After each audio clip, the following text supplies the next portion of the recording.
Welcome back with a smiling face.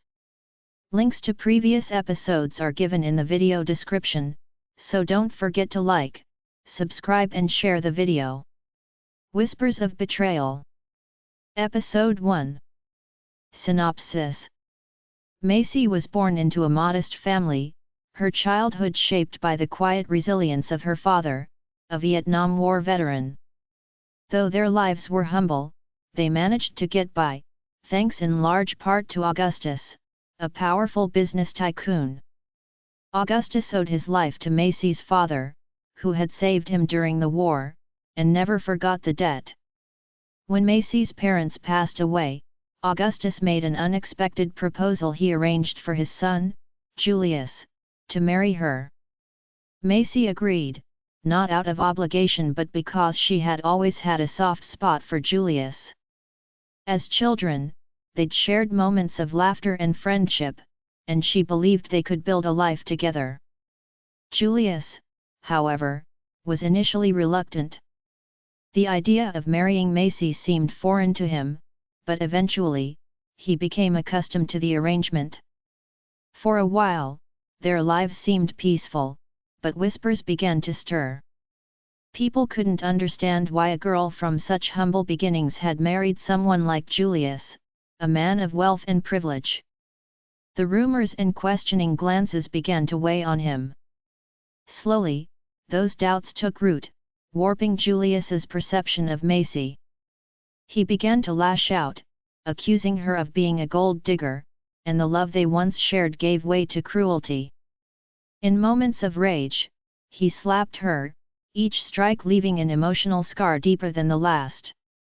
Macy, heartbroken and disillusioned, knew she couldn't stay. She made the hardest decision of her life to leave Julius. Carrying more than just her shattered dreams, she fled to Paris, where she gave birth to their twins. In the City of Light, she began to rebuild her life, determined to give her children the love and stability she had lost. Through it all, it was Augustus, the man who had once arranged her marriage, who stood by her side. With quiet loyalty, he helped her vanish from New York, ensuring that no trace of her could be found. He supported her financially and, more importantly, encouraged her to return to school, giving her the tools to start anew. Macy's strength grew in the shadows of her past, as she found solace in raising her children and reclaiming her future. Chapter 1. Slap. Macy stumbled back, touching her face as she stared wide-eyed at the man who had been her husband for the past 2 years, Julius Delair. His sandy blonde hair crowned him like a halo, but there was nothing angelic about his expression. He stood in front of her with his face blazing with anger. His grey eyes were a storm of emotions. In the 2 years since their marriage he had grown cold and dismissive but never raised a hand to her before.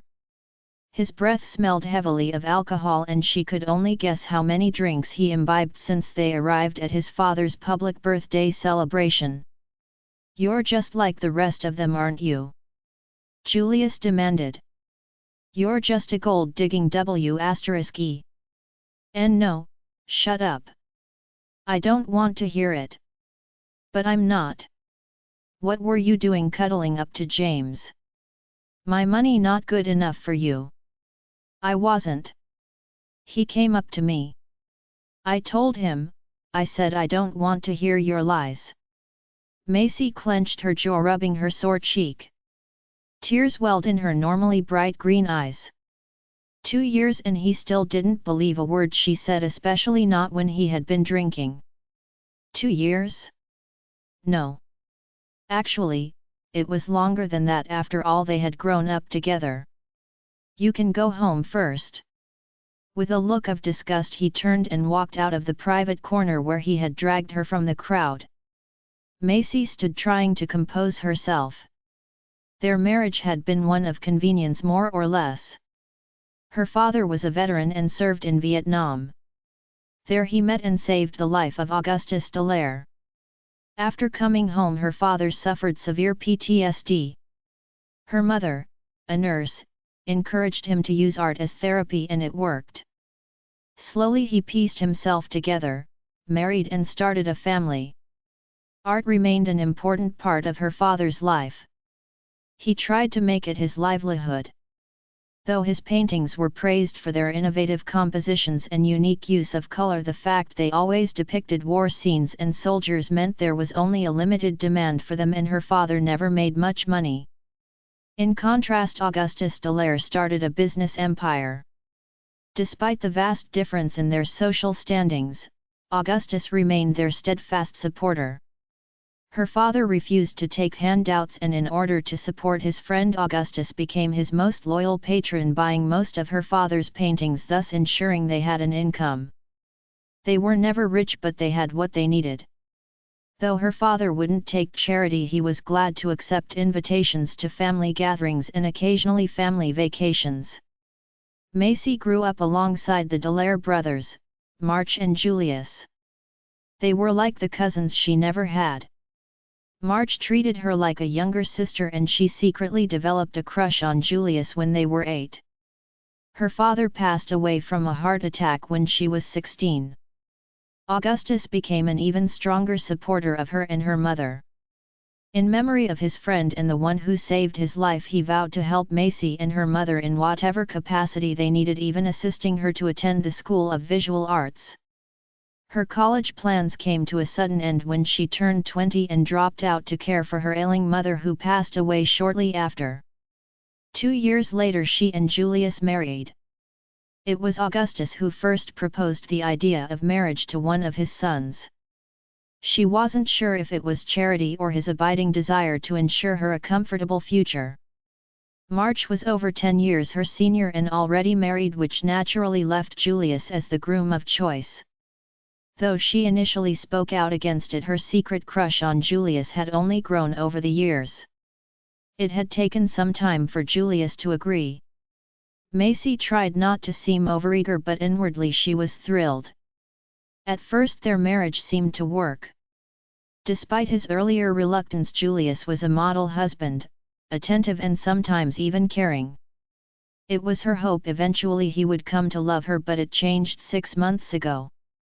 Rumors started to circulate. Her family had been poor and well below the Delair family's means. People called her a gold digger, a shameless tramp, and 100 other names. She tried not to let it bother her, but it never occurred to her Julius would believe them.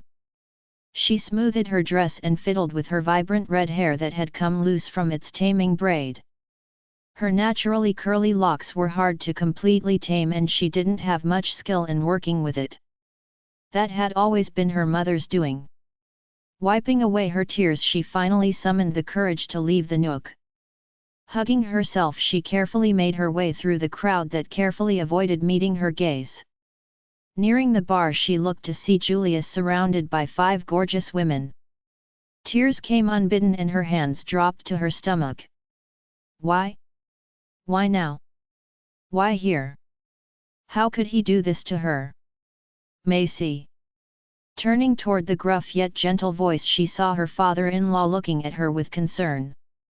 Shaking her head, she whirled around and rushed off as if chased by hellhounds. Outside, she had the valet summon a taxi to take her home. Letting herself into the condo, she leaned against the door. The tears she tried so hard to control flowed freely. Stumbling through the silent suite, she eventually made it to the study. She collapsed in the chair, bringing her knees to her chest, and sobbed into her gown. Eventually she exhausted her tears and slowly reached for her purse. Silently she removed a folded paper and smoothed it out. On it were the tests from her hospital visit confirming her pregnancy. She stared at it before reaching into her purse again for the card she bought.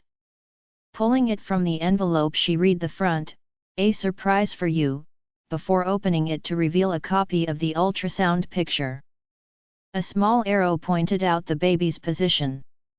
It was almost a month old and her morning sickness was beginning to set in. Macy smiled despite herself. Her day had started with such excitement. When the home pregnancy test came back positive, she eagerly rushed to the hospital for confirmation. She planned to present the card and ultrasound to Julius during dinner, but sighing, she looked to the desk to see a stack of papers. It wasn't like Julius to bring work home with him. Her brow furrowed as she leaned forward and read the top page. It was a divorce settlement. The color drained from her face. He actually wanted a divorce. Her vision blurred and she touched the new wetness streaming down her cheeks. And here I thought I was out of tears. Macy didn't know how long she sat there before finally coming to a decision. She flipped through the divorce papers until she came to the last page where it called for her signature. Using his favorite pen, she signed with her neat scrawl. Then she grabbed a small paper pad, writing a short note before setting down the pen. With a sigh, she removed her wedding and engagement rings, setting them on the stack of papers. Opening the drawer where Julius kept his cigars, she grabbed a lighter and ashtray. Lifting up the hospital report, she lit the corner on fire and watched it burn before dropping it into the tray. The paper burned quickly, turning brown and crumbled to ash. Satisfied, she clutched the ultrasound picture to her chest, tossed the card and left the study. Retreating to the bedroom, she moved to the walk-in closet and stared down her side, filled with dresses, skirts, blouses and shoes of every kind and style, none of them hers. Going to the dresser, she opened the bottom drawer, removing a pair of jeans and a hoodie. Casting aside her black gown, she changed immediately, feeling better. Tying on her sneakers, she stood, leaving everything else. Retrieving her purse, she returned to the kitchen. Digging through it, she claimed her wallet but hesitated. Every credit card belonged to Julius. It was all his money. He'd probably cancel them all tomorrow once he learned she was gone. In the end, she only took her driver's license, $53 in cash, and her phone. Taking one last look around the condo, letting 2 years of memories run through her mind, she headed to the door. She opened it, locked it, and stepped out, closing it firmly behind her. There was no going back now, as she had left her keys on the counter as well. With a sigh, she marched to the elevator and took it to the ground floor. If the doorman thought her sudden departure or new attire strange, he said nothing as she exited the building. Reaching the street, she turned and continued on her way. Every step that took her farther from her life made it all more real and surreal than before. There would be no more crying. She had lived her life trying to please a man who never wanted her, but not anymore. This was her life and only hers. Her hand involuntarily drifted to her stomach. Our life. She had responsibilities now to the growing life within. The idea of starting over with nothing was frightening, but her parents had done it. She would too. We'll get through this, baby. Promise. She was several blocks away when her phone suddenly lit up and played Beethoven's Fifth Symphony. Startled, she took it out of her pocket to see Julius was calling. Macy chewed her lip. He was probably calling her for a sober ride, or to yell at her again. Shaking her head, she tapped the dismiss button before tossing it into the trash. There was no one she wanted to call anyway. A few more blocks brought her to a bus stop. 15 minutes after her arrival, the last bus of the night pulled up. Determined, she stepped on board, slipped a 5 into its collection bin before finding an empty seat. Silently, she watched the city through the window as the bus disappeared into the night. Chapter 2. 6 years later, Julius. Julius sighed as he looked up from his paperwork to see his self-proclaimed fiancée stride into his office. The woman didn't know the meaning of the word knock, among many others. Catherine Trent was everything one expected of an heiress: blonde, tall and well endowed. Her parents were hotel moguls worth several million, but still far short of the Delair family. Yet with their support, Catherine had never needed to work a day in her life. Instead, she spent her time traveling the best social circles looking for her perfect groom. She found it in Julius. He was everything she wanted: rich, powerful, and handsome. Julius. Look, I have found the perfect venue for our wedding. Scowling, he accepted the brochure, seeing it was for Twin Peaks Country Club. Even for members, the reception hall would cost $1 million to reserve at such short notice. He grunted. I thought you decided on Tribeca, Julius said. He knew her family had already made the down for the reservation, which was non-refundable.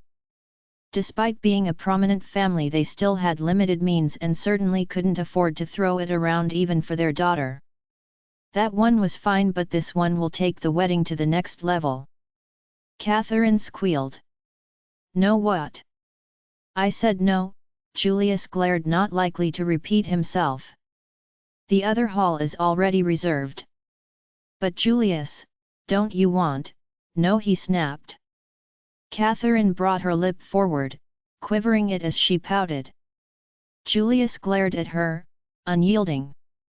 The standoff continued for several moments before she finally gave in. All right, but Mommy will be so disappointed. She'll live. Well, I already know how you can make it up to me, she smiled.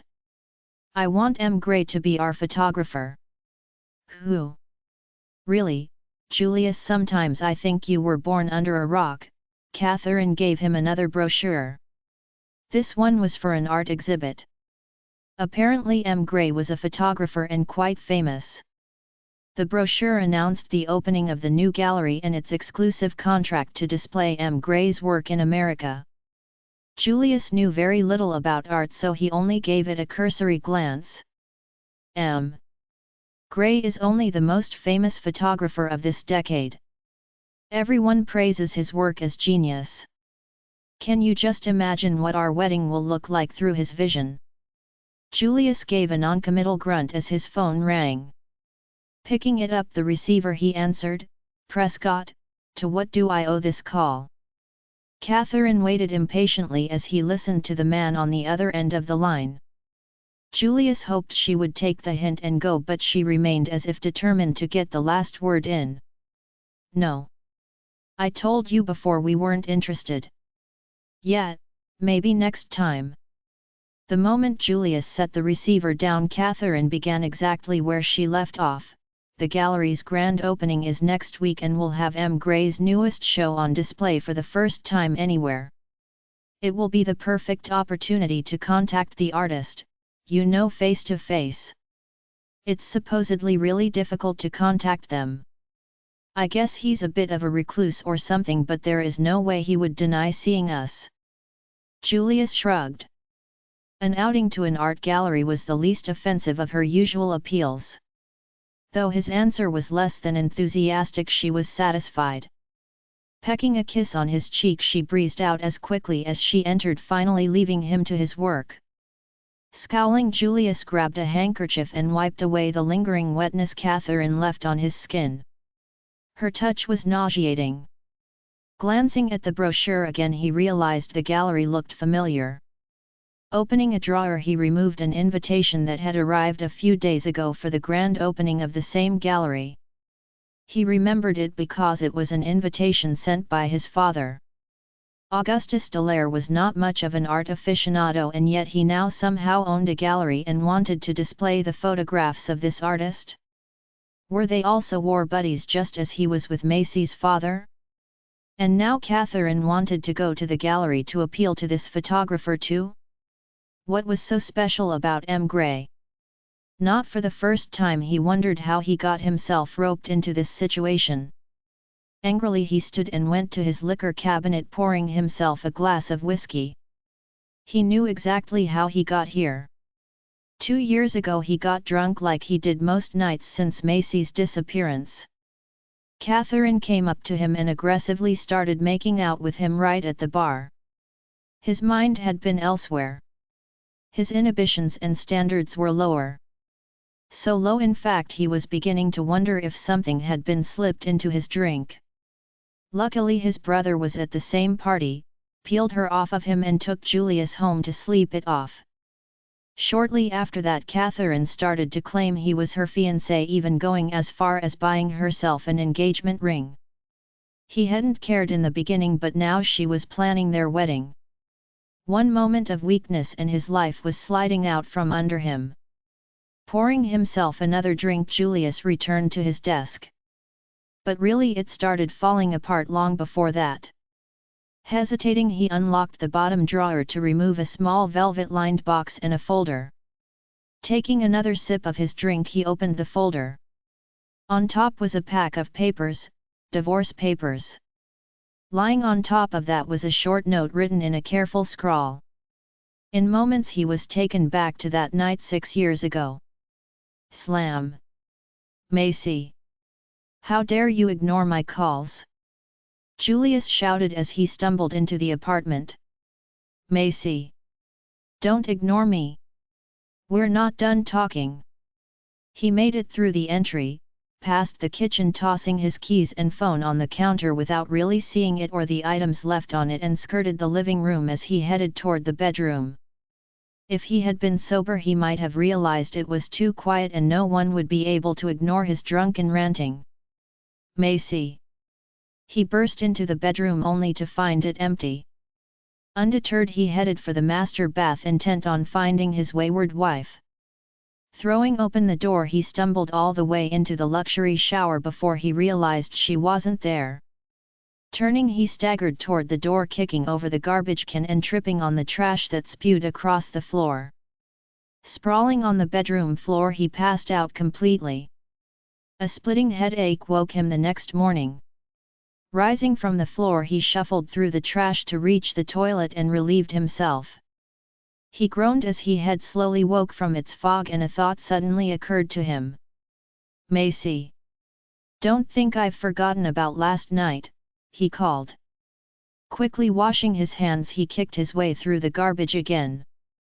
Growling in anger, he righted the trash can and began throwing the refuse away. He hated messes. Macy, get in here to clean this up. I wasn't put on this earth to clean up after a woman. A small, plastic piece caught his eye. It almost looked like a toothbrush but with no bristles. Turning it over, he read the digital display, pregnant. Julius's hangover was instantly forgotten as the single word sank in. Pregnant. Macy. Julius rushed into the bedroom to find it empty. The bed was unused and no sign of the redhead who shared it with him for the last 2 years. Suddenly panicked, he darted out of the bedroom, heading to the kitchen. Macy. She always woke early to start the coffee maker, knowing he couldn't get his day started without his morning cup. There was no sign of her and none of the usual breakfast smells.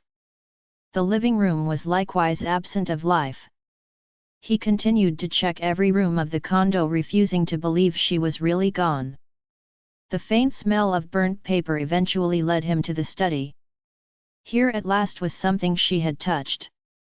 Stepping up to the desk, his eyes fell on the stack of papers, the divorce papers he requested from his lawyer in a moment of impulse after hearing the rumors circulating about her.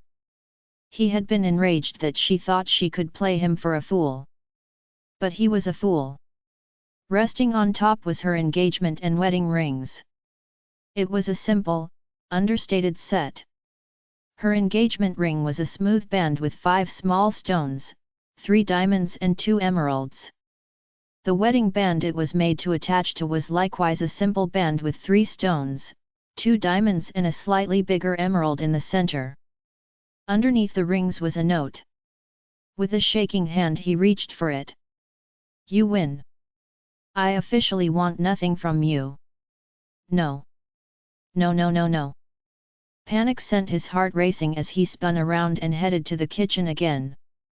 Her purse, wallet, and keys sat on the counter. He ignored them, reaching for his phone and dialing her number. Julius listened to the ring until it finally went to voicemail. Macy. Pick up the phone. Please.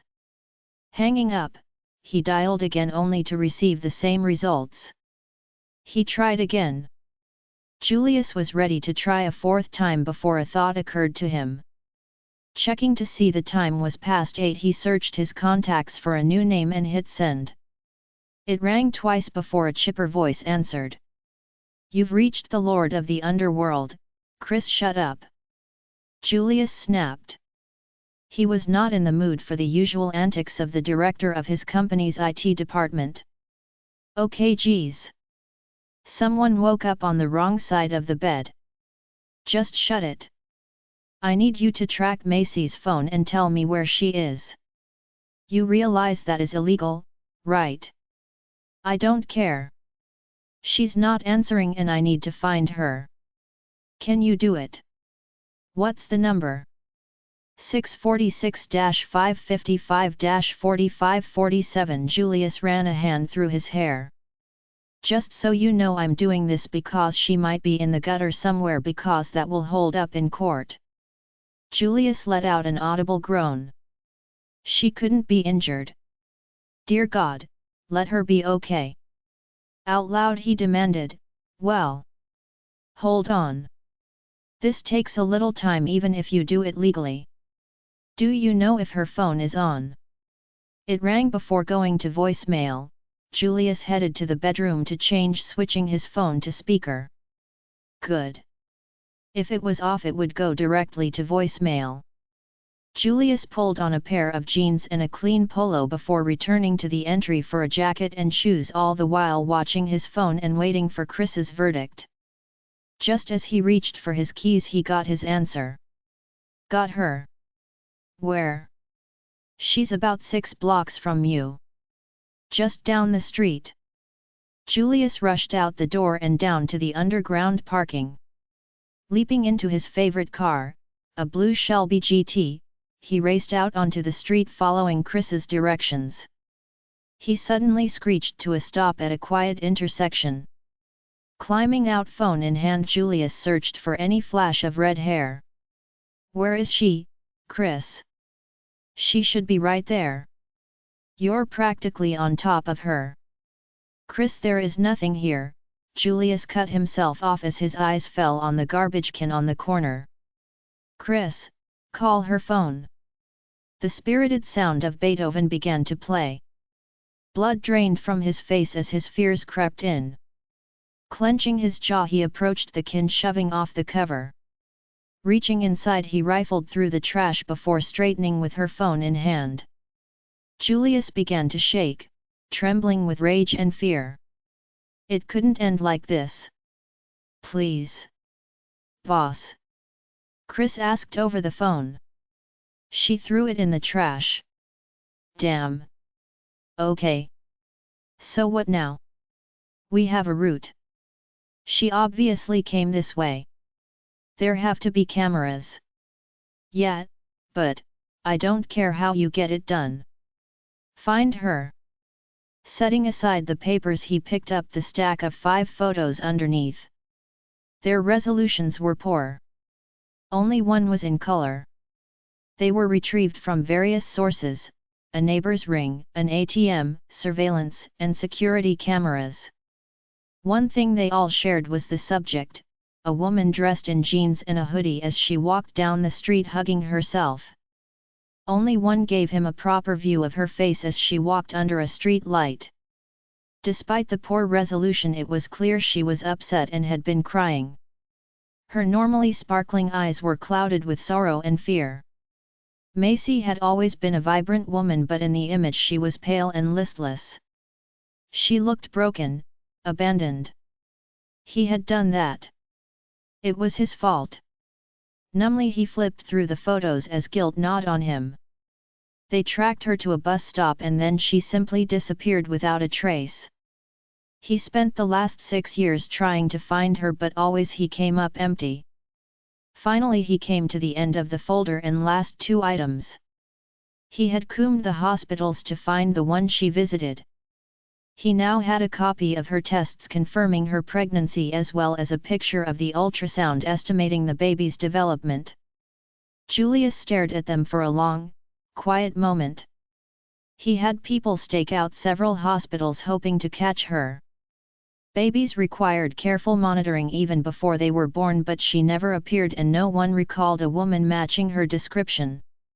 He refused to believe she was gone. She had to be out there, somewhere. His shoulders shook with pent-up emotion. Slowly he opened the small box to reveal both of their wedding rings.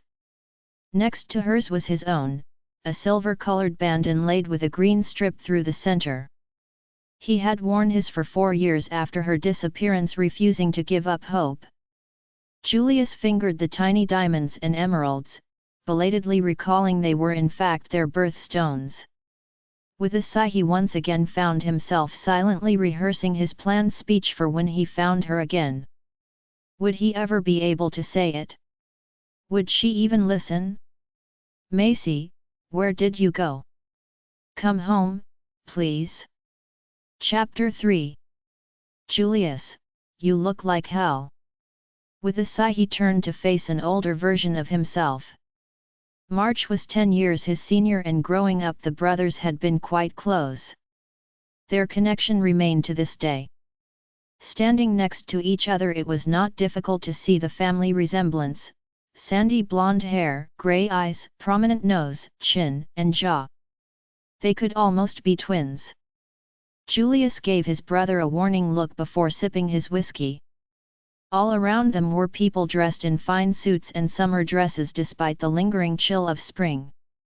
The air had a party feel with balloons and even a DJ as they crowded the wide, stone patio surrounding the pool of the Delair family estate.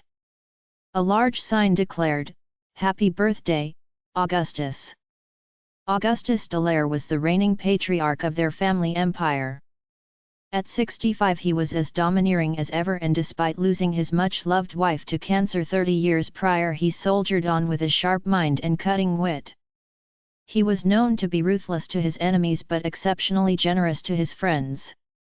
Everyone strived to be on his good side, hence the dedicated attendance for the day's festivities. "Dad! Uncle Jules!" The brothers turned smiling as a much younger version of themselves approached. Jude Delair was 19. The only son of March and his loving wife Rose, he was something of a miracle. March and Rose had struggled to conceive and the pregnancy had been fraught with difficulties throughout.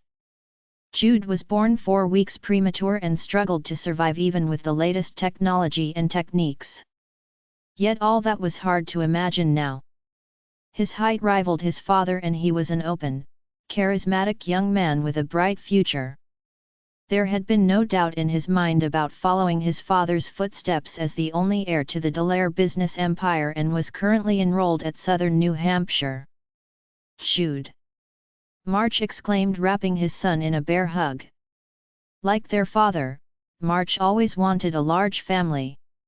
Given the difficulty of Jude's birth he was resigned to one progeny, but March would never give up the happy years with his son and wife. "Dad!" Jude chuckled, hugging him back. There was no embarrassment from his father's affections. Like his father and uncle, Jude had been raised to cherish close filial ties. "Hey nephew," Julius roughed his hair. "Uncle Jules."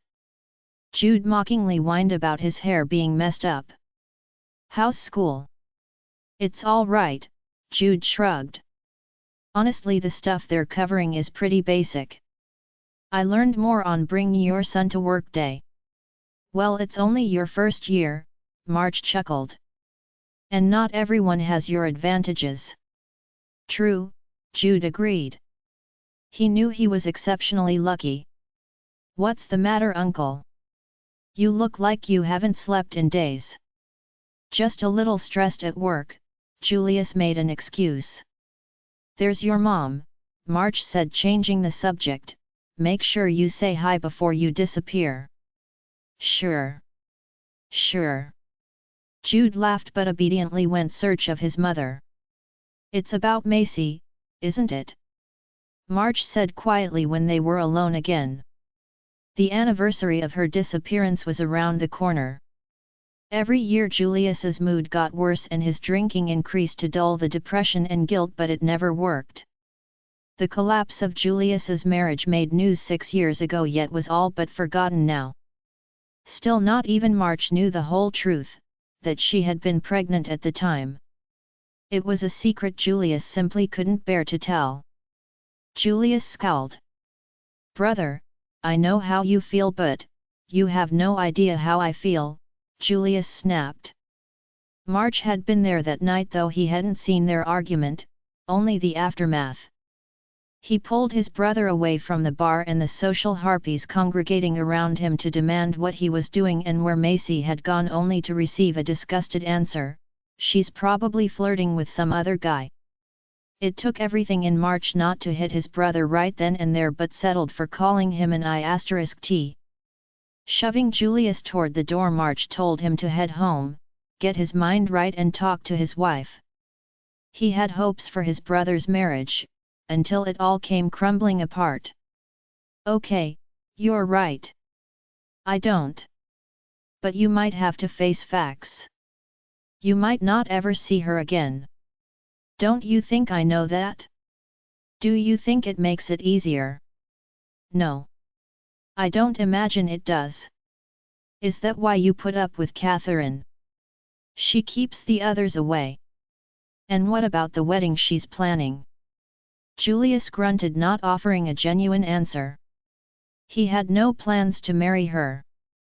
In fact, he had no plans to attend the function at all. Surely that would send her a clear message. March studied his brother. It was hard to believe it had come to this. Like Julius, he grew up with Macy and considered her his little sister. He couldn't remember exactly when he realized Macy developed a crush on Julius, but he watched as she struggled to keep her feelings to herself while Julius remained oblivious. Like any teenager, Julius dated several girls, and the hurt in Macy's gaze as he ignored her was palpable to those who realized the truth.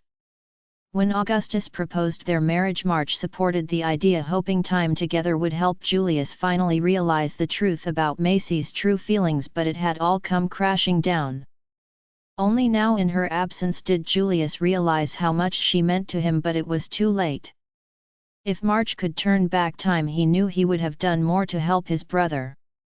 Instead of waiting for Julius to figure out the truth, he should have just told him. "There you are, Dad." Catherine squealed as the Delair patriarch finally made his appearance. "Happy birthday." Augustus scowled at the woman he only ever referred to as the harpy. How his son endured someone so blatantly shallow and deceptive was beyond him. Out loud he declared, "And exactly what's so happy about it? Last thing I want to look at is you." "Now, Dad," Rose said, coming up to him to play peacemaker, a role she was all too familiar with. "This is a happy day." She was a small woman. Short and almost rail-thin. Her lack of weight had always been a health concern, but it didn't matter what she ate, she hardly gained a pound. Despite that, she was a successful real estate agent, much sought after for the attention she devoted to her clients as well as the reputation of her father-in-law. "Yes, my dear," Augustus smiled at his daughter-in-law, hugging her tight. "You are right. Forgive this cranky old man." "Of course," Rose tenderly smiled. "Happy birthday, Granddad," Jude said, joining them to try and ease the tension. "Jude. My boy." Augustus welcomed his grandson with a hearty hug, completely forgetting the woman who constantly irritated him. Catherine's forced smile faded. For 2 years she tried to earn the Delair patriarch's favor and never once received so much as a grin from him.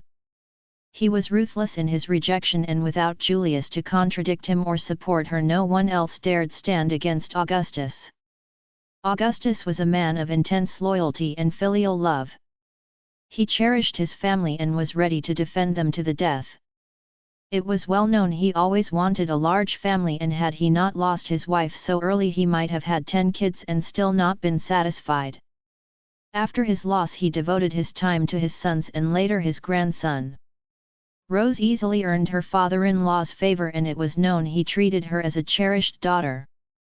This was not something Catherine successfully achieved. Her jealousy toward Rose often made her snap at the latter. Had she realized her tantrums were well known to the patriarch, she might have curtailed her childish behavior, though it wouldn't have secured her place within the Delair family. Augustus had no interest in her at all. The gathered crowd murmured quietly amongst itself. A few shot Catherine sympathetic looks, but most averted their eyes. None dared defend her for fear of incurring his wrath themselves. Augustus was not a man to be trifled with. He could single-handedly make or break someone's career, and it would serve no one to befriend someone who clearly did not have his favor. As the crowd milled around, clearly uncomfortable, a tall gentleman in a simple black suit sidled up to the Delair patriarch.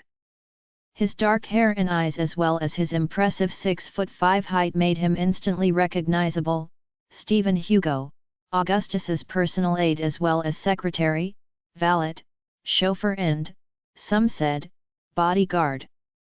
Though the last title was told as a joke, the truth of the matter was Stephen was also a veteran and highly trained, or else he wouldn't have caught Augustus's eye. It was not a stretch to say no man was closer to the patriarch than Stephen save his sons. Bending close to his employer's ear, Stephen whispered low. Augustus's expression immediately softened and he eagerly turned to his aide, saying, "Are they really?" Stephen nodded. Pecking a kiss on Rose's temple, Augustus excused himself, claiming he had an urgent business matter to attend to before retreating inside with Stephen close at his heels. Rose let him go with a conflicted look on her face. It wasn't like Augustus to interrupt such a gathering for business, but in the interest of reducing the guests' tension she let him go. Augustus hurried down the hall, his cane rasping harshly in his haste. Reaching his study, he disappeared inside. Stephen closed the doors and remained outside, guarding it from entry. Reaching the desk, Augustus sat down and turned his attention to the open laptop. The sight that waited him took his breath away and made him smile broadly. "Happy birthday, Grandpa Gus," two excited 5-year-olds declared as soon as they saw him through the Skype connection. "Hello, you rascals," he chuckled. The boy and girl on the screen giggled. The boy had a rather serious expression despite his bright green eyes. His blonde hair had a reddish tint to it. While his features were nearly identical to his father, his sister had softer features inherited from their mother. The girl possessed her mother's vibrant red hair and bountiful curls, but her grey eyes definitely belonged to her father. "Are you having a good birthday?" the girl asked. "Of course. And it's even better now," Augustus smiled. "I've been missing you both so much." "We miss you too," the pair declared. They hadn't been together since their grandpa flew to Paris for their birthday. Though they Skyped at least once a month, it wasn't the same as seeing each other in person. All calls had to be carefully planned as Paris was 6 hours ahead, so while his party started at 1 o'clock, in Paris it was already evening and nearly the twins' bedtime. Being so far from his grandchildren was a constant irritation to Augustus, who was so devoted to his family. "Where's your mom?" Augustus asked. "Mommy had to work," the boy said. "There's a lot to get done before her big show."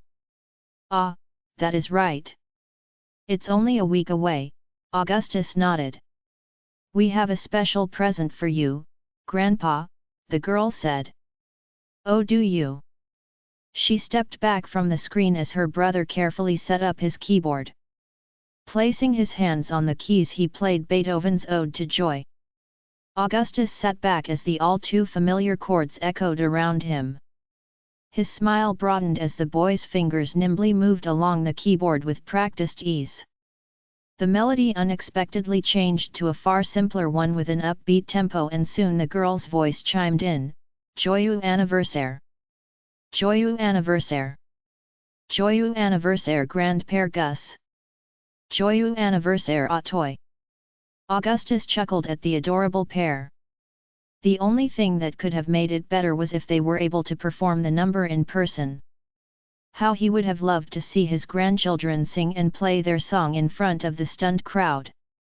"Joyeux anniversaire, Grandpère," the pair said together. "Thank you, my little birds," Augustus smiled. "Mommy says we'll be visiting you soon." "That's right. I'll be seeing you real soon," Augustus promised. "You be good for your mother now. I don't want to hear about any shenanigans." "Okay, Grandpa. We'll be good. You be good too." Love you. All too soon the call ended and he slowly closed the laptop.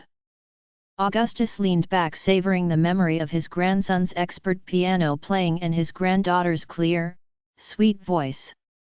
It took him 5 years, but he finally convinced his wayward daughter-in-law to return home. He could only guess at the fireworks that would begin once they set foot in the States. He already knew his sons would never forgive him once the truth was known, but Augustus was prepared for that. It was time Julius earned his comeuppance, and if he had any sense at all, he would take advantage of this opportunity. Things were about to get very interesting. Chapter 4. Oh! Here it is! Catherine excitedly cooed as she dragged Julius into the newly opened art gallery. Though its grand opening was still a week away, it was open for business. Located along East Houston Street, it enjoyed proximity to several other galleries and ensured a steady stream of curious visitors. His father might not have much experience when it came to art, but he knew a good location, so Julius was not surprised. However, it still didn't explain why his father bought the art gallery in the first place. He sighed. It had only taken a day for Catherine to recover from his father's public rejection. Julius hated to admit it, but she had some fortitude. She probably thought it earned her sympathy from him, but he couldn't care less. If she wanted to punish herself by irritating his father, that was her business. Julius glanced around him to distract himself from her irritatingly shrill voice. Gray Studio Gallery's mission was to be the premier proprietor of M. Gray's work, both past as well as current. Gray's new show was set to debut exclusively at this location and promised to garner quite the reception during its grand opening. It was rumored the elusive artist in question would even be making a personal appearance. No effort was spared to present a sophisticated atmosphere in the gallery, including the rather odd addition of a grand piano. Julius didn't have an eye for art, but as he looked at the various photographs his interest was piqued. There was something captivating in the compositions, whether in color or in black and white. Lighting, angle, and focus all harmonized to create subtle but intriguing moods. Images were raw when they were meant to provoke the viewer and soft where they meant to inspire. He could see why M. Gray was touted as a groundbreaking artist. The praise was definitely earned. "Excuse me, where is the gallery director?" Catherine inquired from one of the gallery's personnel. "She's right over there," the worker nodded to a woman dressed in a formal suit and skirt. Catherine proceeded onward without as much as a thank you. Julius was dragged along behind her as she maintained a grip on his arm. He was irritated being unable to study the photographs at his own pace. Reaching the woman she had been directed to, Catherine loudly announced, "Hello.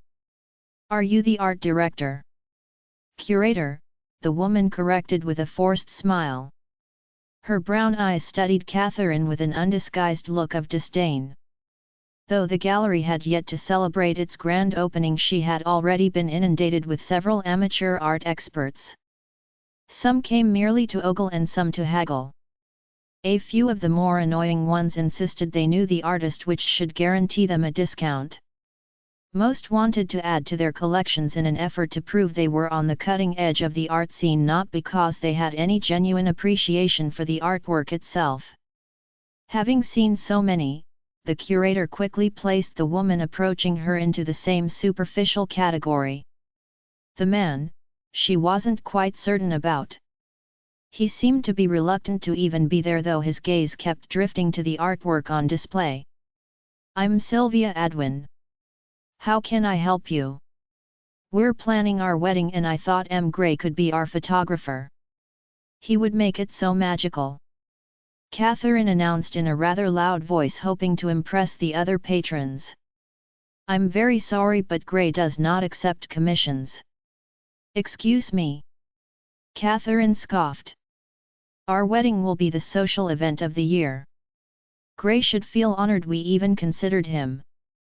We'll pay, of course, though he should do it for free." Sylvia grimaced. "Ma'am, you see this picture, Catherine looked to see a black and white piece depicting a small tree alone in a plain of grass. The simple composition evoked loneliness, introspection, and ultimately hope. "This piece is worth $100,000 and we've sold 3 prints since we opened," Sylvia said, carefully letting her words sink in. "Gray is an artist, not some amateur photographer." "Why do you have any idea who I am?" Catherine demanded. "No. And I don't really care. This gallery was founded solely to showcase and promote Gray's work.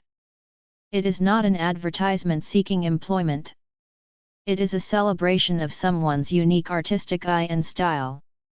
"I suggest you drop the attitude," Catherine warned. "I can have this whole place shut down like that." She snapped her fingers to reiterate her point. Catherine expected the curator to crumble and beg for forgiveness as most did. Instead she was met with an unperturbed stare as the curator said, "You are welcome to try." "What?" Catherine scowled. Gray does not accept commissions. If you insist, you are welcome to submit your request in person. Gray will be here for the grand opening, but I can say with certainty the answer will be the same. You haven't heard the last from us. Right, Julius?" Catherine turned only to find he had slipped away. Blushing with embarrassment, she rushed out of the gallery looking for him. The curator watched her go with an amused look. She had seen him slip away, but he hadn't headed outside. Curious, she circled around one of the false walls to find Julius captivated by a series of black and white photographs. The series consisted of 6 photographs. Each depicted a model, her torso only. In each photograph the model wore less and less clothing until in the final piece she was completely nude, her breasts covered only by her posed arm while the other cradled her large belly. The composition and slow removal of clothing were all in service to highlight her swelling abdomen.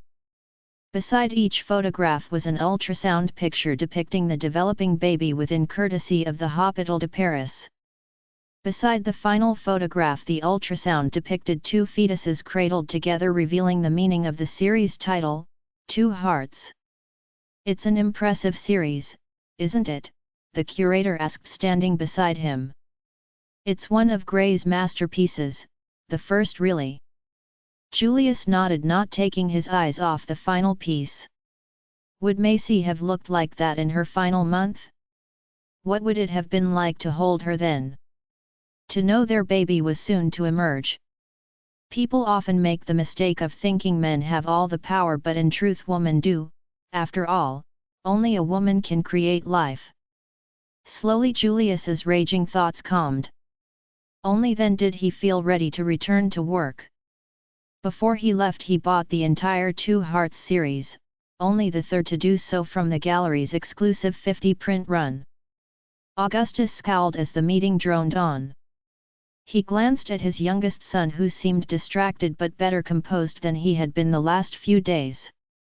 Glad Julius seemed a little more collected. Augustus hadn't complained when his son returned from lunch late, pushing back the start of the bi-monthly board meeting. But because they started late they were now running long and he would miss a much-anticipated arrival. Giving Stephen a pointed look, Augustus received a nod in return. Stephen extricated himself without anyone noticing his departure.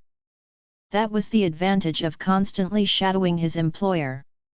People were used to ignoring him and thus no one marked his passage as he retreated to the garage where the company's vehicle fleet was stored. Selecting one of the limos he headed out, arriving at JFK an hour later. Parking the limo in the pickup area, Stephen headed in. His gaze went to the board announcing arriving international flights, then he headed to the Air France check-in area. The flight was on time and he didn't have to wait long.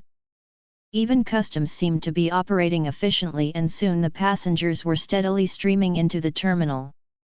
Among them was a woman crowned with a mane of brilliant red curls. Her clothing was simple: jeans, tank top, and denim jacket that hugged her trim form. She strode through the airport with confidence. Her confidence and serene expression caused many heads to turn as she dragged her wheeled carry-on containing her expensive camera equipment along. Trailing her was a set of twins. Brother and sister, they were dressed in loose clothing comfortable for flying. The girl wore bedazzled jeans and a sweater with a unicorn on it while her brother wore a long-sleeved t-shirt with jacket. Both also wore a backpack in which their travel distractions and snacks for the flight were stored. They had no trouble keeping up with their mother's even pace until they spotted a tall figure they were all too familiar with. "Stephen!" the girl suddenly exclaimed before running forward dragging her brother along. "Greetings Miss Arya, Master Cadden," Stephen smiled warmly at the exuberant twins. "You talk so funny, Stephen," the girl giggled. Her brother said nothing but nodded in agreement. He was generally more reserved than his sister and often chose to remain silent. This usually meant his sister took the lead and sometimes it seemed she was just dragging him around, but he was almost always in full agreement with her. "Miss Macy," Stephen greeted their mother. "Really?" Macy smiled. "Stephen, we've known each other over 20 years. How long are you going to keep addressing me so formally?" "At least 20 more." She chuckled at his answer and earned a smile from him. Shadowing the Delair patriarch meant Stephen came into contact with all sorts of nefarious and shameless characters. Macy was a breath of fresh air compared to all of them. He completely understood why Augustus cherished his daughter-in-law enough to defy his son. "Where's Grandpa Gus?" Arya asked. "Unfortunately his meeting ran long and he could not be here," Stephen apologized. "He looks forward to seeing you all tonight however." "Tonight?" "He's throwing a special party at the Baccarat tonight. He's hoping all of you will attend." "I don't know," Macy hesitated. "Please Mommy. Can we go?" "Can we?" The twins looked up at her with pleading gazes. They had waited months to see their grandfather and, quite shamelessly, they enjoyed attending parties with their mother. They loved showing off their beautiful mother to everyone. "I didn't pack anything for a party." "Not a problem. Mr. Delair reserved you time at Saks to find some options," Stephen announced. "Of course he did," Macy sighed. "Please Mommy." Arya pleaded. "I like it when you wear pretty dresses." Macy hesitated a moment longer before admitting defeat. "All right. Let's get our luggage first." Stephen escorted them to baggage claim and helped carry their 5 bags back to the car. Once they were situated in the limo, he drove them directly to the store. Augustus hadn't just arranged them time to shop but had in fact reserved the whole store for their exclusive use. Security stood outside the doors allowing Macy to shop unperturbed by other shoppers aside from her overly eager twins. The situation made Macy uncomfortable but she decided to roll with it. She knew from experience how overbearing Augustus could be when he wanted something but his heart was usually in the right place. Sifting through the racks, Macy eventually found one that piqued her interest. Taking it back to the changing room, she emerged wearing the hunter green evening gown. It had a high neckline leaving her back and shoulders bare, though it covered her chest. It fit her like a second skin, hugging her curves and left very little to the imagination despite its coverage. Its snug fit continued down her thighs before flaring out, giving her legs freedom of movement. Macy used an alligator clip to give herself an updo similar to one she planned for the evening. Such gatherings had never been her favorite, but she had learned styling her hair up and keeping it off her neck kept her much cooler and comfortable as the night progressed. "Well, what do you think?" she looked to her children. "You look just like a princess, Mommy," Arya exclaimed, clapping her hands. She loved it when her mother dressed up. Cadden smiled, equally pleased. In his mind, no woman was more beautiful than his mother, and it was important everyone agreed with him. Anyone who disagreed was clearly wrong. "You two really like this one that much?" Macy laughed. All right. I'll get this one. You might want a couple more, Stephen reminded. Why? Macy asked. Well, there is the show at the end of the week and I imagine Mr. Delair might want to take you to other outings as well. Macy sighed. It wasn't as if she didn't anticipate this. Augustus was a caring if overbearing father-in-law. Being separated from family was not something he was used to or tolerated. He loved the twins and supported her through everything, so she could hardly argue with him wanting to spend time with them. Mommy, do you think they have a dress for me to match yours? You want to match me? Yes. We might have something close to that color, the saleswoman said. Shall we check? Yeah. The saleswoman chuckled. When she originally learned the store had been reserved for a single shopper, she had been apprehensive. Normally, clientele capable of such a feat were unbearable, rude, and obnoxious. But this trio proved polite, refreshing, and adorable. What about me? Cadden asked. I don't want to wear a suit. He scowled. Cadden hated formal events requiring clothing that was restrictive and uncomfortable. Well aware of his preference, Macy smiled apologetically before saying, I don't think you need a suit, sweetie. A pair of dress pants and a collared shirt should be more than enough. Cadden brightened at the suggestion. That much he could do as long as the shirt wasn't itchy. He took his mother's elegant hand and followed her to the children's section.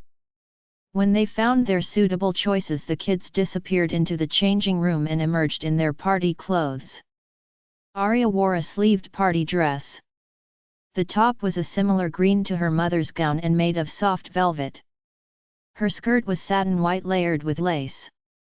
Cadden wore black dress pants with a white, button-up shirt. The shirt had green buttons, which he liked since it also matched his mother and sister. It was cotton, ensuring his comfort as well. As the trio modeled their party clothes for each other, Catherine and her two closest friends marched toward the store entrance only for security to block her path. Startled, Catherine backed a step, then fury flashed in her eyes. What do you think you are doing? She suddenly demanded. We're sorry, ma'am, but this store had been reserved by a private party, one of the guards informed her. Excuse me? Catherine scoffed. Do you know who I am? The security officer didn't answer. His orders were very simple. No one was to enter while the party currently inside the store remained. The actual time limit was nominal. If the shoppers took longer, the patron who reserved the store promised to pay more, thus ensuring they could shop in peace without interruption for as long as they wanted. Catherine took out her phone.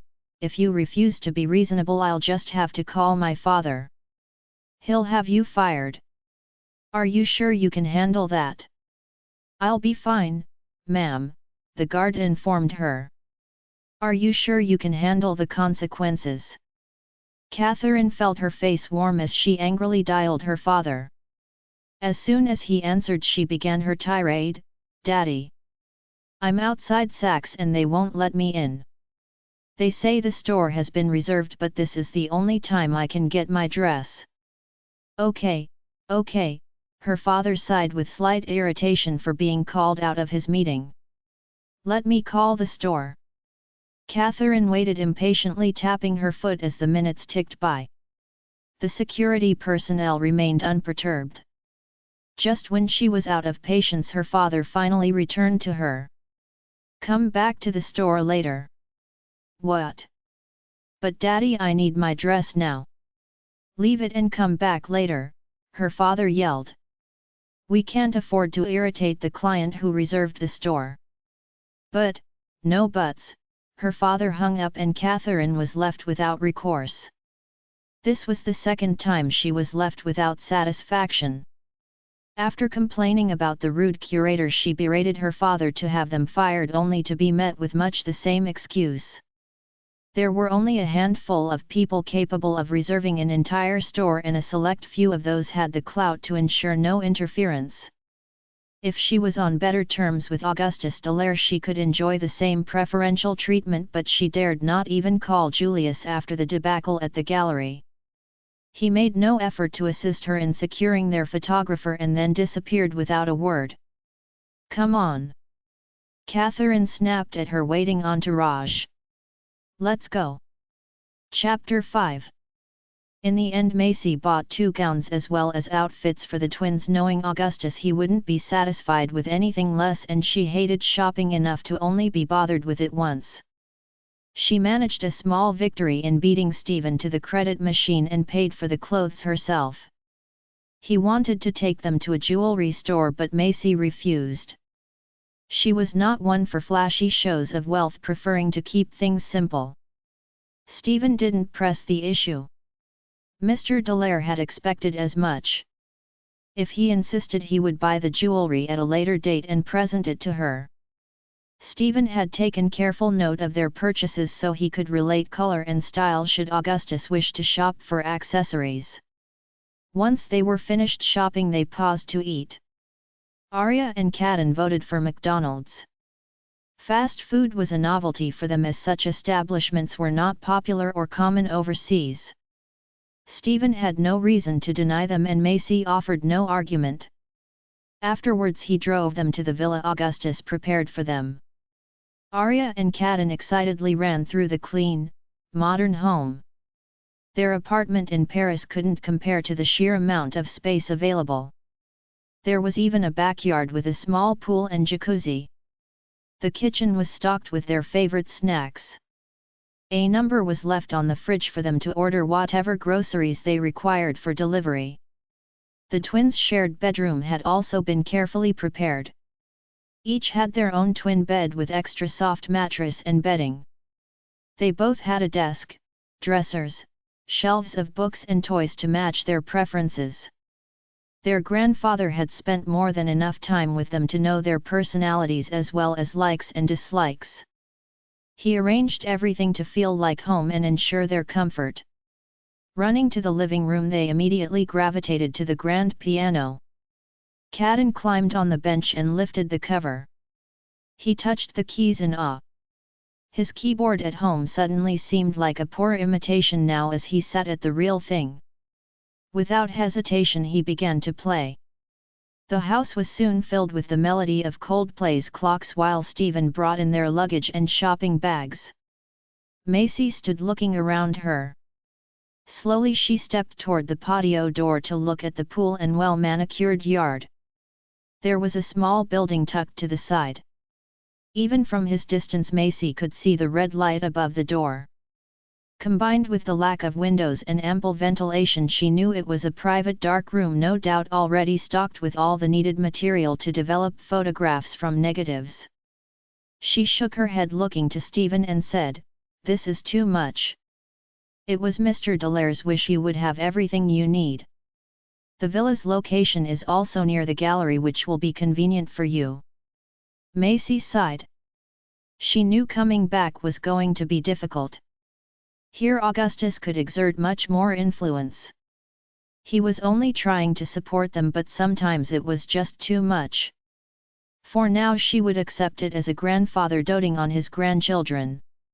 She knew it had been difficult for him to maintain his distance for so long. Macy would just have to be careful his doting didn't cross the line into spoiling them. Arya and Cadden were smart enough to take advantage if limits were not applied.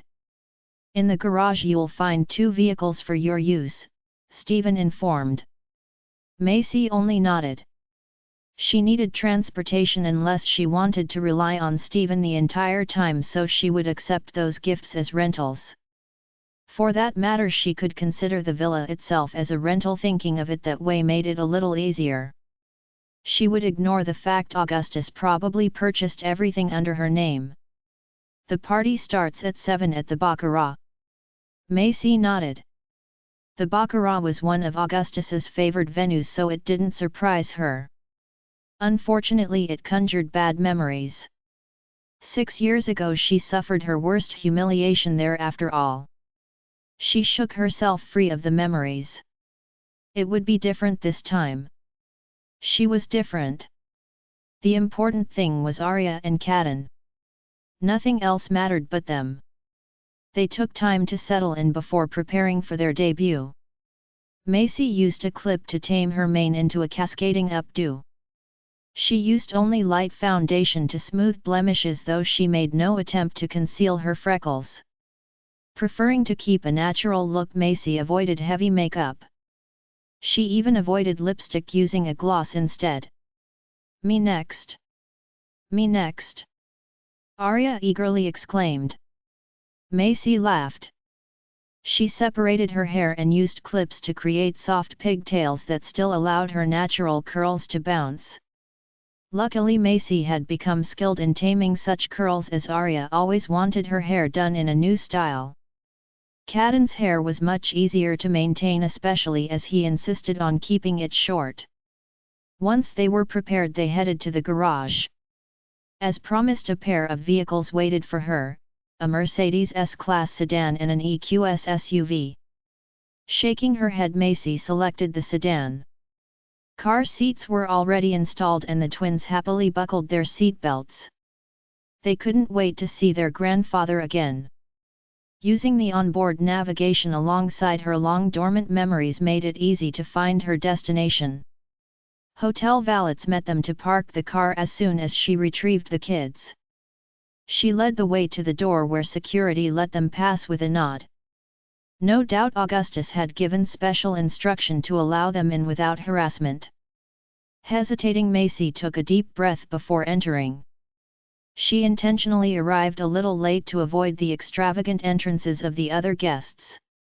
Unfortunately, that also meant the crowd had settled into their little groups and made finding Augustus more of a challenge, especially with 2 5-year-olds in tow. Retrieving hors d'oeuvres, Macy led the twins to a small table, instructing, "Okay, I'm going to find your grandfather. You two stay right here until I get back with him." "All right." "Okay, Mommy. Don't worry about us." Julius sighed as he sipped his 4th whiskey. He tried to chase away memories too dangerous to linger over, but failed. Why did his father always choose this place for his public birthday celebration? The worst night of his life had been here. So far he had avoided Catherine, so he counted himself lucky. Even so, it wasn't enough to raise his mood. 6 years of failure lingered. If only he could have found her. If only he hadn't been such an idiot to begin with. Turning and leaning on the bar, he allowed his gaze to drift over the crowd. As he brought his drink to his lips, he suddenly froze. A familiar figure with a mane of red curls tamed in a large clip flitted through the crowd. He blinked, rubbing his eyes. It couldn't be. Julius suddenly lurched to his feet and pushed through the crowd, looking for the stunning vision, only to find she had disappeared. He stood wondering if he hallucinated it. Were all his years of failure finally catching up to him? "Julius! Hey, Julius!"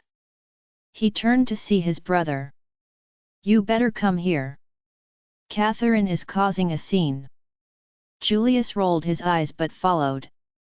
He couldn't deny he was somewhat responsible for her presence. If not for his tolerance, Catherine would never have been allowed past the door. He knew his family was ready to bar her from every event they sponsored. "What is this?" Arya and Kaden looked up at the harsh voice to see a woman with blonde hair cascading over her shoulder and a face heavily covered in makeup. Her dress was tight and cut low to reveal her large cleavage. The skirt was also very short, too short for her to bend down without revealing her rather large BT. In the eyes of the twins, she was practically nothing short of the pinnacle of beauty that their mother represented. Their silent stares seemed to anger her, and the blonde roughly grabbed Arya's arm, dragging her off her seat. "I asked you what you are doing here, you little heathen.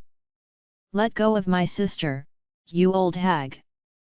Kaden quickly jumped out of his seat and stepped up to his sister's defense, scowling at the woman who accosted them for no reason. "Why you? Catherine slapped him across the face. The sound resounded in the crowded hall, attracting attention of those around them. Caden didn't say a word as he glared at her. If looks could kill, Catherine would have been dead to rights. The intensity of his stare caused her to momentarily freeze. It was almost as intimidating as facing Augustus. The scene was beginning to gather a crowd of onlookers. Why is she picking on a kid? Did you see her hit him? Was that necessary? I'm impressed he isn't crying. This isn't a place for children. Why are they even here? They weren't hurting anyone.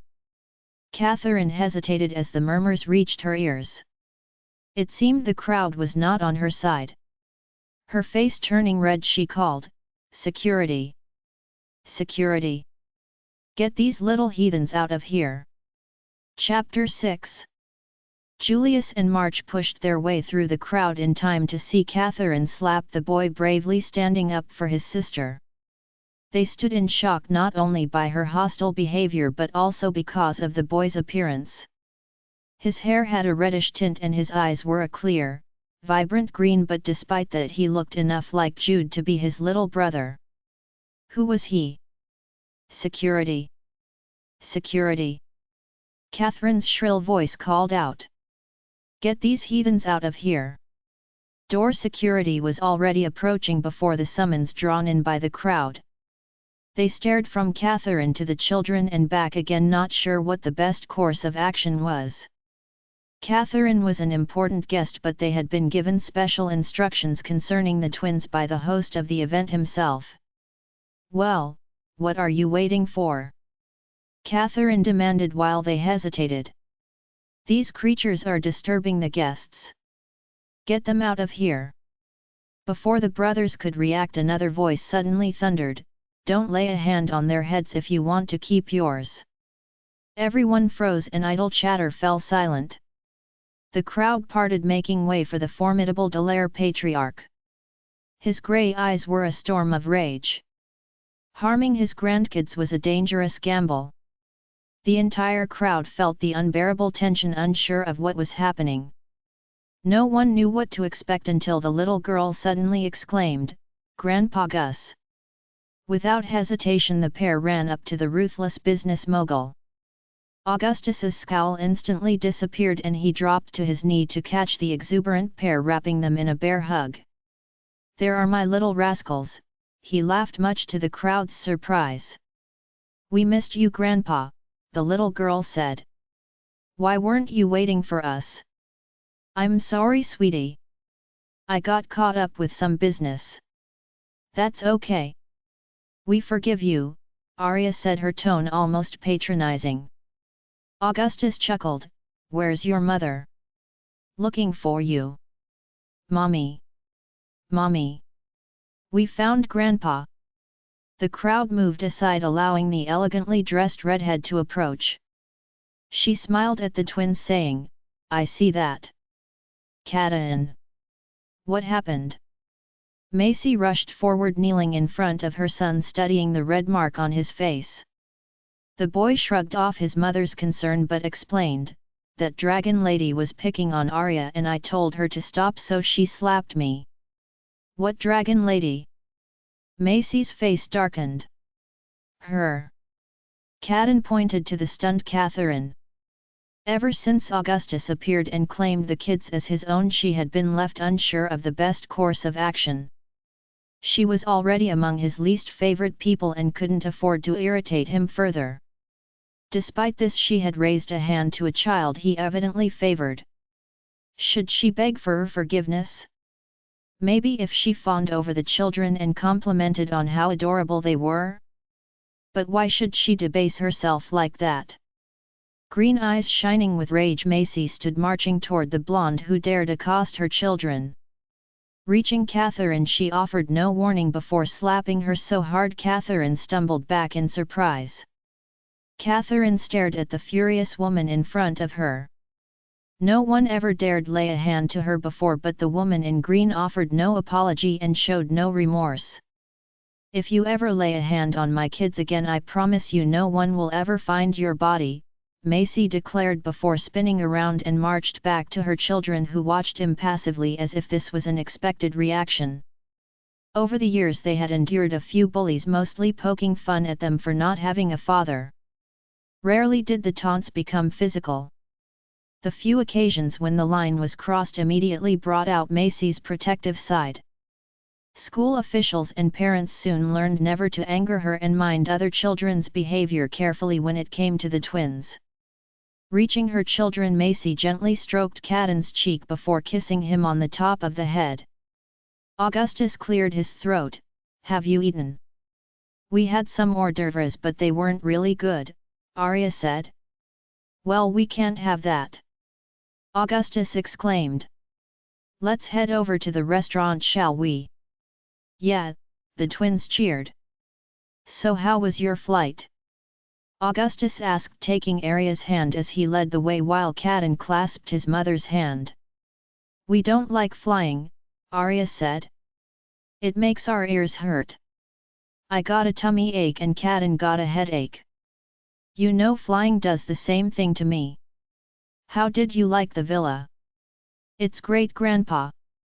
We really like our room." From the moment the twins called Augustus Grandpa and threw their arms around him, Julius was frozen in place, mouth open in shock. Even more surprising was his father's reaction. Augustus showed no hesitation in embracing the pair. In fact, his face was wrapped with joy. It was clear he not only knew them intimately, he also expected to see them tonight. And then she appeared. Like a ghost of the past, Macy was suddenly in front of him. She was gorgeous, wearing an elegant and simple gown that hugged her gentle curves. Its color highlighted her eyes and complemented her hair and complexion. There was a new confidence surrounding her, making her even more alluring. When the kids called her mommy, Julius almost collapsed. He was afraid to move and break the vision in front of him. Watching her tender concern for his son's hurt and exacting immediately retribution as only a mother could, Julius felt nothing but pride and adoration. For the first time in 6 years he didn't know what to do except that he didn't want to look away. "Jules, did you know?" "Jules." March clutched his brother's arm, pulling his attention away from Macy's retreating form. Julius met his brother's enraged gaze reluctantly. Without another word, March dragged him away to a private corner away from prying eyes and curious ears. "Did you know?" March demanded. "Tell me you didn't know." I didn't," Julius stuttered before taking a breath. I didn't find out until after she left. I found the pregnancy test in the trash." March stood stunned by the news. The only thing holding back his rage was his brother's obvious distress. Over the years, Julius's depression and desperation to locate Macy had only grown. At first, March thought Julius had finally realized his feelings for her, but now it was beginning to make more sense. It was not just Macy he was frantic to find. "Shit!" March cursed. "Julius, why do you think I've been so desperate to find her?" Julius asked. "I know I messed up. Just the thought of her out there alone, going through everything without me to support her, funny you should say that," March said as a thought suddenly occurred to him. "What do you mean?" "You don't think, Dad?" Julius blinked, slowly realizing what his brother implied. From the start it hadn't made sense for a woman of limited means and no connections to simply vanish. As far as he knew, both her parents had been only children and she didn't have any family. But if their father helped her, Julius's face flushed with rage. He spun around and burst out of the alcove, tearing through the crowd, unyielding to their idle gossip. "Who do you suppose that woman was? She was gorgeous. Do you think she's some sort of secret daughter?" "I don't know, but the children called him Grandpa." He left the bar and headed to the restaurant. Julius stepped into the quieter venue. His eyes raked the interior until laughter drew his attention to a secluded corner. There he saw the Delair patriarch seated at a table. Beside his father was his daughter, crowned with the same riotous, red curls as her mother. Across from her was her quieter and more reserved brother. Though he offered little in terms of conversation, his eyes sparkled with the same joy and excitement his more boisterous sister openly expressed. The red mark on his cheek was fading, making Julius breathe a sigh of relief. Beside his son sat their mother. Macy was as beautiful as his exaggerated memory made her. Her gown was modest and offered ample coverage. He recalled she was uncomfortable in gowns that were too revealing. Even so, the gown hugged her like a second skin, highlighting her hourglass figure. The combination gave her a demure yet alluring figure that tantalized his senses and earned her many admirers. He scowled at the other men glancing in her direction. He arrived in time to see the flammeketch they ordered arrive. With grace and elegance Macy served his children, doting on them like a mother hen. Julius's heart warmed. She had always been the caring sort. When they were younger he broke his arm, earning her sympathy and attention as she cared for him the entire day like an attentive nurse. "Mommy, can I have parmesan?" Caden asked. "Of course." Macy grabbed the shaker filled with the finely shredded cheese. Caden's brow furrowed as it often did when he was trying to work something out. After a moment he asked, "Can I have real parmesan?" Macy chuckled, knowing he meant he wanted a wedge of it to grate by hand, and said, "I don't think they do that here, baby." Caden scrunched his face but nodded. Still smiling, Macy gently shook the contents over his serving to lightly sprinkle on the cheese. Setting it aside, she kissed his forehead as a reward for compromising. "Me too. Me too," Arya chimed. "I want some." "Oh, do you?" Augustus picked it up, prepared to follow Macy's example. "I want to do it, Grandpa." Arya took the container in her hands, tipped it upside down and dumped almost half the contents on her slice. "Arya!" Macy gasped. "I like it this way," Arya announced, and proceeded to eat without a care in the world. Augustus and Macy laughed at the twins' antics. Julius almost snapped in his eagerness to be closer. That was his family his father was entertaining. The family he had been searching for these past 6 years. "Brother, wait," March grasped his arm and pulled him back. "Not here." "Let go, March." Julius glared. "Now isn't the time. Look, do you want to scare them?" Julius breathed deep, letting his rage settle. No. He couldn't stand the thought of them fearing him. He couldn't let that happen. Their anger he could endure if they were upset at his 5-year absence from their lives, but not their fear. "Tomorrow," March promised. "We'll confront Dad tomorrow. And he better have answers." Julius nodded, calming himself. His longing gaze returned to his family. After 6 years they were finally here. They were safe. They were so close.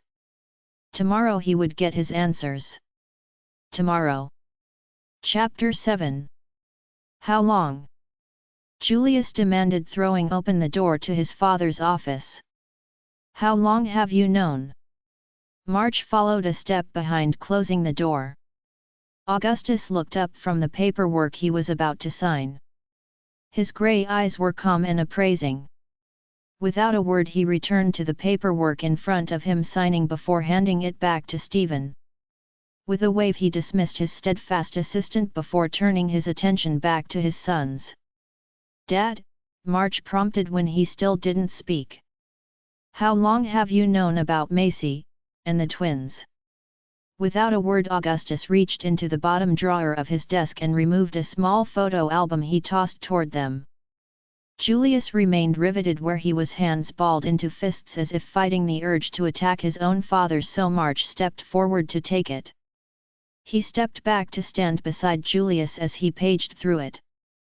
Julius looked, sucking in a breath, at the very first page depicting a pair of newborn twins. Their skin was still red from the exertion of birth. One wore a blue beanie, the other a pink one.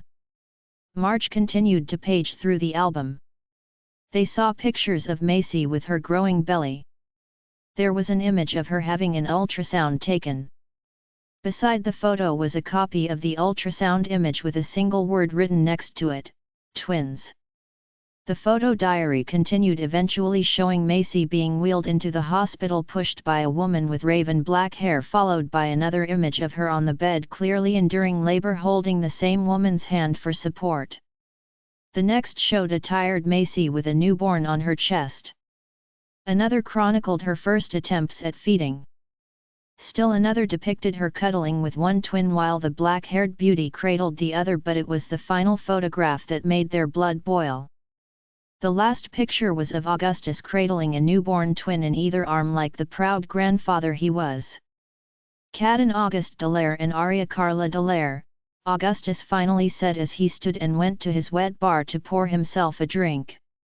He sipped it without returning to his chair. "I've always known."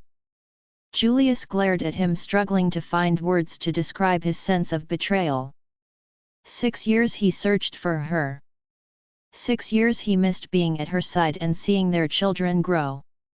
6 years his father had known, watched over them and kept in contact behind his back. "Dad, how could you?" Marge spoke first. "If you think I was going to let my pregnant daughter-in-law spend one night in that god-forsaken motel after she left, you are mistaken," Augustus snorted. "How did you know she was pregnant? I watched you mother go through 3 pregnancies, you think I wouldn't recognize the signs?" Augustus scoffed, turning his attention to Julius. "I don't know what you said to her that night, but I know you brought her to tears. She was devastated when she saw you surround yourself with those harpies. I told Stephen to follow her. He trailed her home, and when she left he followed her. When he called to tell me where she was staying, I told him to bring her home." "Unbelievable," Julius finally found his voice. "I was turning the city upside down and she was with you." "She stayed 3 weeks under a doctor's care," Augustus said, earning pained looks from his son. "The situation put stress on the pregnancy. It was touch and go for a while." Julius grimaced, bowing his head in shame. It was his fault. Because of him she had almost lost the babies, their babies. What would have happened if his father didn't intervene? He was both angry and grateful toward the man who kept it all secret. "When she was finally stable, I told her you were looking for her. She told me about the divorce papers," Augustus giving his son a disapproving scowl. "I asked her what she wanted to do. She wanted to leave. She couldn't stay. She didn't want to see you. It was too painful. She wanted a fresh start, to go back to school and finish her studies. I told her to pick a city. She said she always wanted to visit Paris."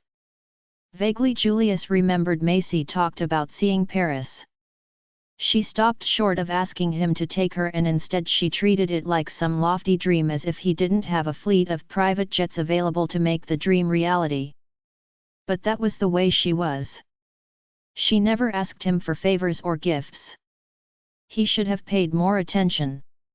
Any birthday or anniversary could have served as an excuse to take her to Paris. Why did he never think of spending time with her, just the two of them? At that moment a romantic getaway, just the two of them, or maybe 4 of them, sounded fantastic. "I had Stephen fly her out on my jet," Augustus said. "He set her up in an apartment, enrolled her in the best art school available, and arranged her care under the best OB/GYN and pediatrician to be found." Augustus's voice sounded neutral, but Julius knew his father better than to believe it. His father's emotion shone out of his grey eyes as he related the past. Augustus scrutinized his son's reaction as he explained the details. It should have been Julius doting on his pregnant wife, pampering her and eagerly waiting for the birth of their twins, but he had missed it all. "I told her I wanted to be there every step of the way, every doctor's appointment. All those business trips you took, March said, recalling how their father suddenly started taking trips to Europe nearly every month 5 years ago. It was to see her and the kids. You may not take your promises seriously, but I do. I promised her father to watch over her, and even if she wasn't the mother of my grandkids I would have taken care of her, Augustus said. 6 years, Julius finally spoke. I've been looking for her for 6 years. Did it ever occur to you to tell me? It did. Julius sucked in a breath. Then why? She needed space to spread her wings, Augustus continued. I can't imagine what was going through her head, starting over in a different city, a new country, going back to school, all the while carrying and taking care of twins. It's inspiring. She's stronger now, so don't think you can push her around. I wouldn't have asked her to come back if it wasn't so. Julius flinched. Just the thought that she might have remained in Paris indefinitely left him feeling hollow. He had to see her to explain, to apologize, to beg for forgiveness, whatever it took to get her to stay. 6 years ago she needed you. She needed you to be there, to protect her, to shield her, and you threw her to the wolves. She doesn't need you any longer. She can stand up to them on her own now. Julius struggled to rein himself in. He had known Macy was often targeted by various social elites. Though she grew up with his family, she was still far removed from high society. It was no surprise she hadn't been prepared to face the backlash of their union. And he had done nothing to help her. He should have protected her, supported her. Instead he allowed rumors to color his own opinion of her. Now if that's everything, I have a luncheon with the governor. I trust you two can handle negotiations with Herr Leon when he arrives. This is important for the future of the company. Augustus moved past his stunned sons and reached the door. Pausing, he looked back at Julius, saying, I expect you to make the most of this opportunity, but know this, I will not be deprived of my grandchildren because you lack courage. Chapter 8. Macy set the kettle on the stove to boil. The villa was filled with Bach's Minuet in G. She glanced into the living room to see Arya quietly coloring while her brother played. This was a common activity for both. The scene was so relaxing she was able to forget the tension of the night before. Macy knew returning was not going to be easy, and she still wasn't certain how she was going to face Julius. She didn't know if she should count herself lucky she didn't see him at the party or not. On one hand it gave her more time, but on the other sometimes it was better to get unpleasant tasks over with and be done. Not surprisingly, Augustus monopolized their time as soon as he saw them. His evident delight spending time with his grandchildren warmed her heart and eased her worries. Even if Julius didn't want anything to do with them, at least Arya and Cadden would know the love of their grandfather. The kettle whistled and Macy removed it from the heat. She poured water into a mug and steeped her tea before adding a dollop of honey. Despite years of living in France, she still preferred tea.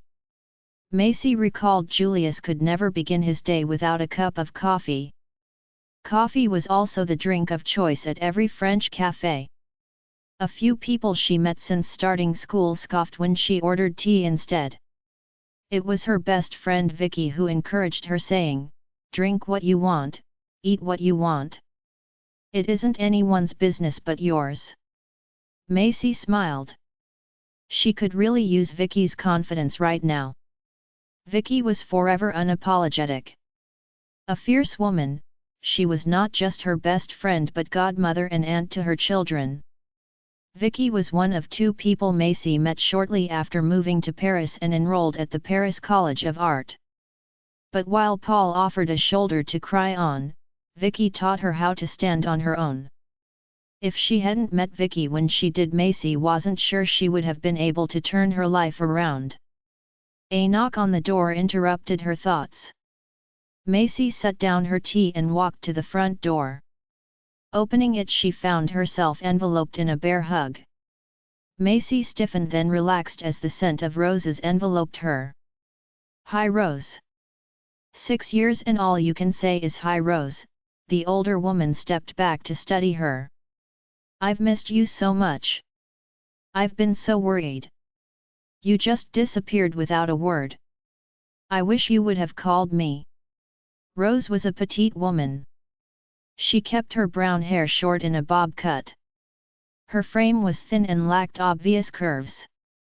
Her complexion was always pale. Rose always had a weak constitution which made her marriage to such a prominent figure as March difficult. Yet March doted on her, and when it was obvious they would only have one child he doted on her more. In many ways Macy was jealous of her. She couldn't help but think how different her life might have been if Julius was more like his brother. But that wasn't fair. After all, it had been Julius she fell in love with, not March. She couldn't expect two very different people to act like the other. "Rose, how did you? March told me he saw you last night," Rose said. "Why didn't you call me?" "I'm sorry, I've only been in town for a day," Macy explained. So March had seen her last night, which meant Julius had to know she was back, but she didn't dare ask about him. "So is it true?" Rose was hesitant to ask, but she had to know. "March mentioned twins. Would you like to come in and meet them?" Macy held open the door, instantly knowing what her sister-in-law referred to. Hesitantly Rose followed her inside. "Kids. We have a guest." The constant sound of box ceased as Rose stepped inside. Making her way to the living room, she saw Arya kneeling at the coffee table while Caden sat on the piano bench swinging his legs. Rose blinked. She was certain she heard piano playing, but there was no way a 5-year-old could be responsible for it. Perhaps it was a recording. "Come here and say hello, you two," Macy encouraged. Arya stood and skipped forward to stand in front of the stranger. Caden was slower to comply. He studied their guest carefully. One could almost see the wheels turning. In contrast to their party clothes, their casual clothes were simple. Arya wore a black, long-sleeved shirt with rainbow sleeves matching her skirt. Caden wore a black t-shirt featuring the Batman symbol and jeans. "This is your Aunt Rose," Macy introduced. "Rose, this is Arya and Caden." Rose smiled, not sure how to greet the niece and nephew she had never known. The kids' resemblance to their parents was uncanny, and no one could deny their parentage. She couldn't believe they were really standing in front of her. Would they let her hug them? "Auntie," Arya repeated. "Like Auntie Vicky?" "No. Auntie Vicky is an auntie because she's my best friend," Macy explained. "Rose is your auntie because she's actually related to you." "Oh. Auntie Rose, can we give you a hug?" "I would love a hug." Rose knelt down. Arya immediately threw her arms around her. Caden hesitated a moment before following his sister's example. Tears blurred Rose's vision. She could hardly believe she was holding her niece and nephew. Everything would be all right now that they were here. Now that Macy was back, it would all be set right. "Why don't you come in for a bit?" Macy offered. "I'll make you a cup of tea." "Yeah, come on Auntie," Arya exclaimed, clutching Rose's hand and pulling her into the living room. Rose willingly followed. She sat on the couch as the twins knelt around the coffee table to color. Surprisingly, the books were not the usual children's coloring books. Instead, they were meant for adults, so the pictures were far more complicated and detailed. Even so, the twins seemed quite content as they focused on coloring. "Here you go," Macy set down a plate of cookies and handed Rose a mug before sitting down with her own. They lapsed into uncomfortable silence. Macy wasn't sure where she should begin. She had gone to great lengths to avoid any news involving Delairs or New York to focus on herself and the twins. Macy was the first to admit she was far removed from the gossip columns, but she would be lying if the thought of reconnecting with Rose hadn't occurred to her. As difficult as her marriage had been, Rose was always a sweet and gentle confidant. Having gone through much of the same rumors when she first married March, Rose often gave her encouragement and advice when others ignored her. In the end, Macy chose to run away and couldn't bring herself to face her sister-in-law, who possessed the courage to stay.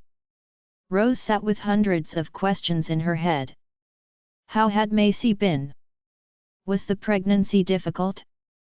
Macy mentioned a friend, so she hadn't been completely alone. Who was she? Were they close? March also mentioned Augustus had known, so at least Macy had support.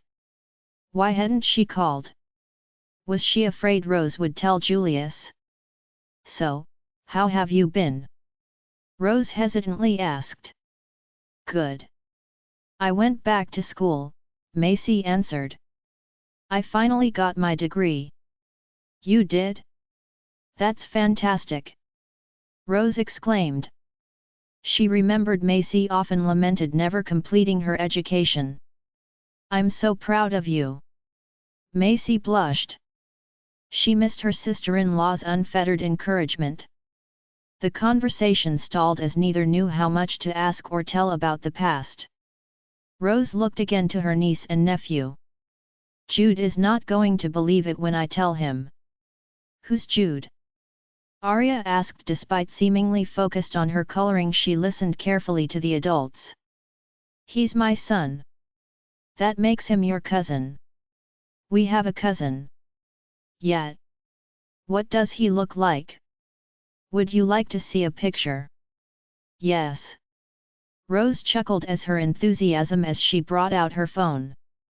She flipped through the pictures, finding one of Jude and March before showing the screen to Arya, saying, "This is Jude and this is my husband, your uncle, March." Arya held the phone, fascinated by the images of their family. Then she handed the phone to her brother. Cadden studied it carefully. One could almost see his wheels turning. The family resemblance was uncanny. It was good to know he would recognize his family immediately despite being so far removed from them for so long. By the way, how is Jude? Macy asked. He's growing up. He's 19 now, you know, and in college. Oh my God, that old now. Macy chuckled. She still remembered him as a rather saucy 13-year-old always pushing his parents' buttons. Spring break was a couple weeks ago, but when I tell him he has cousins, he might just skip out to come back and see them. Auntie, why don't you take our picture? Arya said, giving her back her phone, that way he can see us right away. Would that be okay?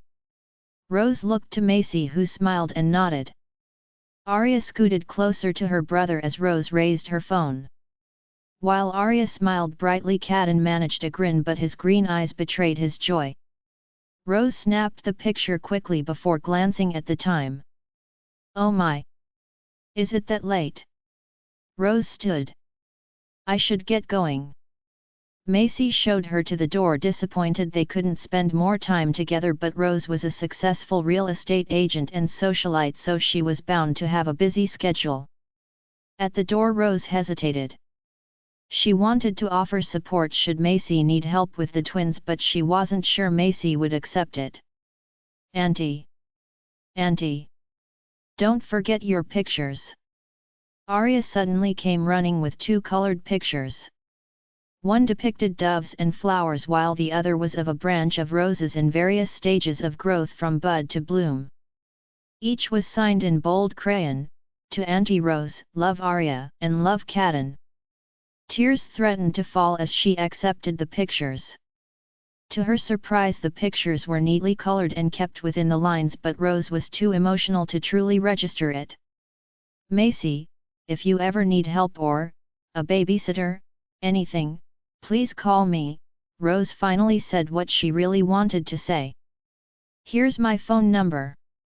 They traded phone numbers before Rose hurried off.